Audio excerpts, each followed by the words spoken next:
Peace be with you. Friends, we come to this third Sunday of Easter, and our gospel is what N.T. Wright calls the masterpiece within the masterpiece. He means the whole 24th chapter of Luke is a masterpiece, but within that, we find this account of the disciples on the road to Emmaus. And it's a masterpiece for all kinds of reasons, but I think basically because it's a summation of the spiritual life. I mean, you can read all the dynamics of the spiritual life off of this story. Look how it starts. On that first day of the week, two disciples of Jesus are walking to a village 7 miles from Jerusalem called Emmaus. Everything in Luke moves toward Jerusalem. That's where the action is. That's where the cross and resurrection take place. That's where the coming of the Spirit is. Everything moves toward Jerusalem. Jesus sets his face toward Jerusalem. So these two disciples are walking the wrong way. That's the point we're meant to see. And again, everybody, we're meant to identify with them. They stand for all of us disciples of Jesus who nevertheless keep getting it wrong. We keep walking away from where we should be going. Here's the good news, though. Even though they're walking the wrong way, Jesus comes and walks with them, though they don't recognize him. You know, several things here, but it's that primacy of grace, which I talk about all the time because you could say it's the master theme of the Bible. It's not as though we have to perform adequately to get God to love us. That's just the wrong logic in the spiritual order.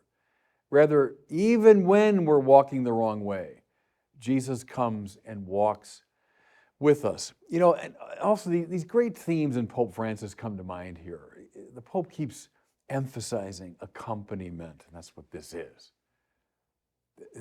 They don't have to perform to get him to accompany them. Jesus simply comes and he walks with them. And then with this kind of delicious irony, Jesus himself says, well, hey, what are you talking about as you go? What I love here is it's a template, I think, for anyone involved in the work of the church. What will never work very well? If we simply start pontificating from on high, we simply start wagging the finger morally at people. That almost never works. The first step, which is an invitation of God, it's a step of grace, is to move into somebody's world. Walk with them even when they're walking the wrong way. Ask them what they're talking about. What's on your mind?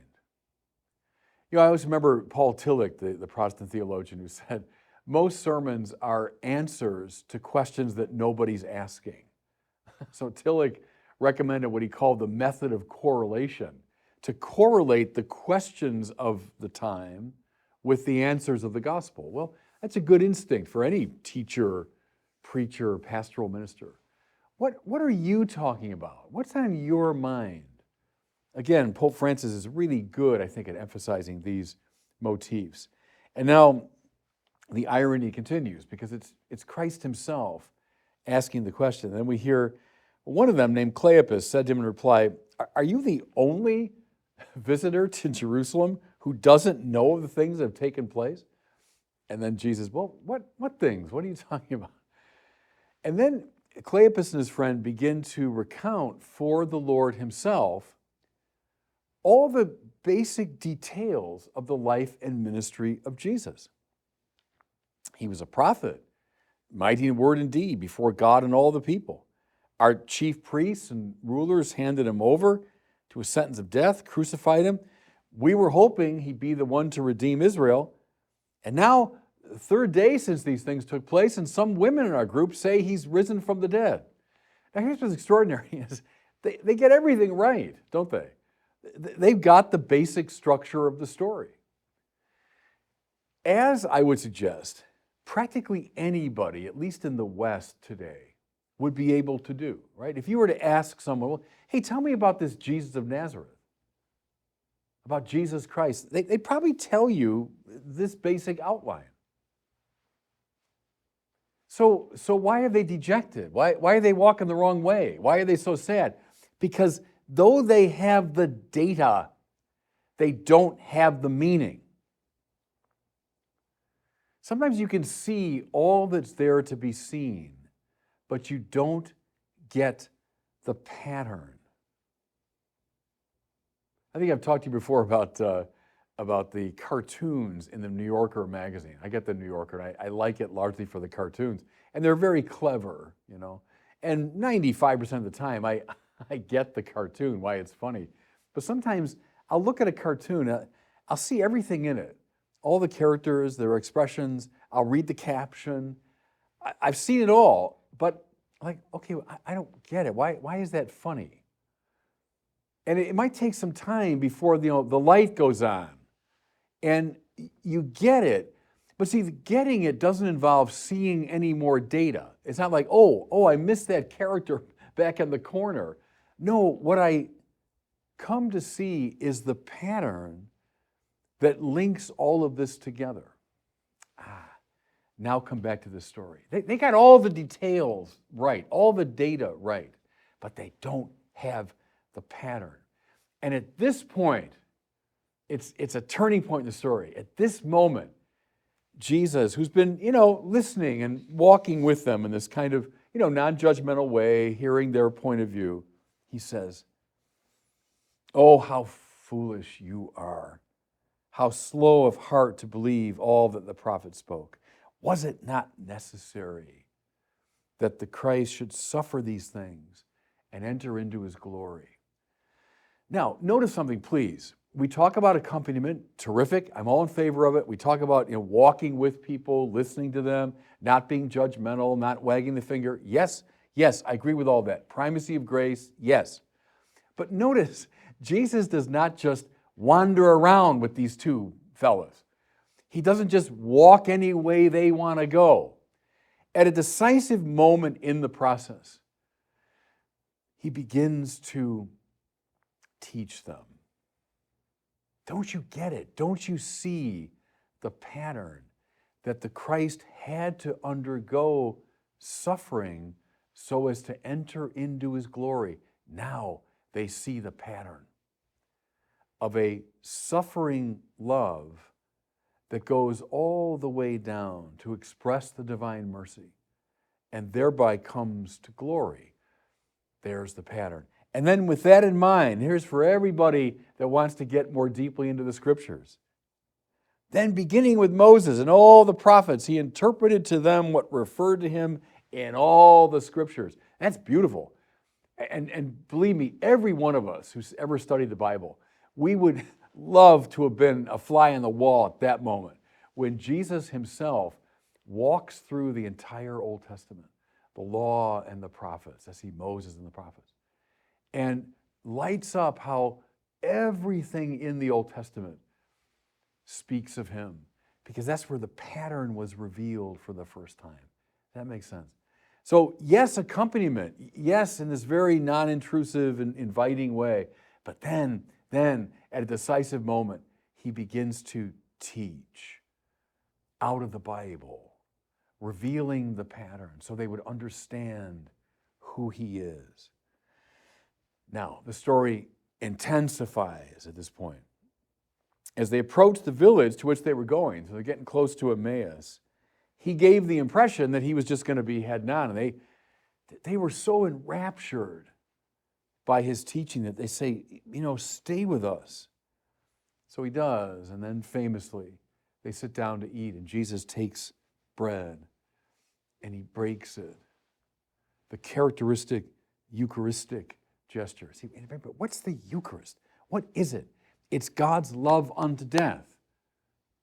This is my body given for you. This is the chalice of my blood that's shed for you. The Eucharist means suffering so as to enter his glory. The Eucharist means the divine mercy fully expressed. And that's why in that moment of the breaking of the bread, their eyes were opened and they got it. They saw him. The teaching about the Old Testament, the revelation of the pattern, they were starting to see. You bet, they were starting to see.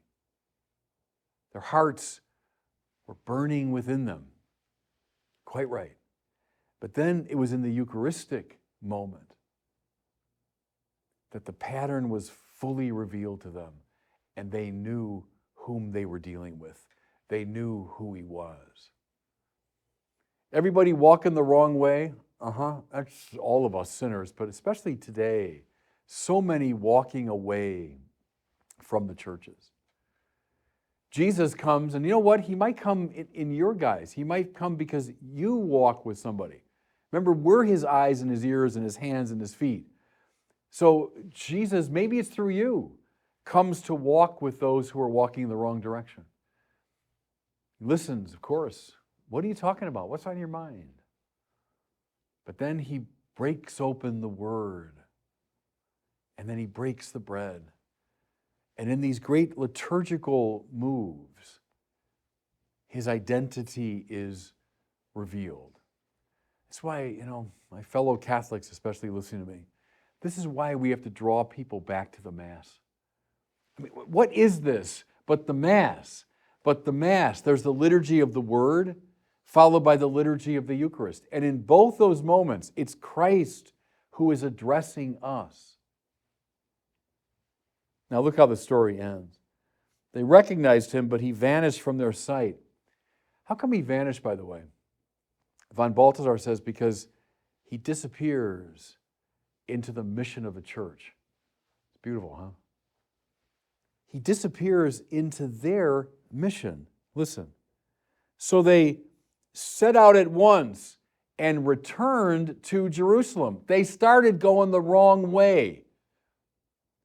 But the encounter with Christ through the Word and through the Eucharist now sends them back in the right direction. Despite the danger of the road, despite the lateness of the hour, despite their fear of what would happen to them in Jerusalem, they go back to the sacred city. At the end of Mass, after we've experienced Christ in the breaking open of the Word and the breaking of the bread, we hear those words, go, go. The Mass has ended, go. Proclaim the gospel, glorify the Lord by your life. That's the sending that takes place at the end of this story. How beautiful, by the way, back they go to the 11 in Jerusalem. They return to the church. They return to the church, and there they find their identity and their mission. So, can I urge everybody on this third Sunday of Easter, as we are privileged to read this beautiful story, go back, open your Bibles. Luke chapter 24. This masterpiece within the masterpiece. Let this story wash over you, because you'll find on display all the dynamics of the spiritual life. And God bless you.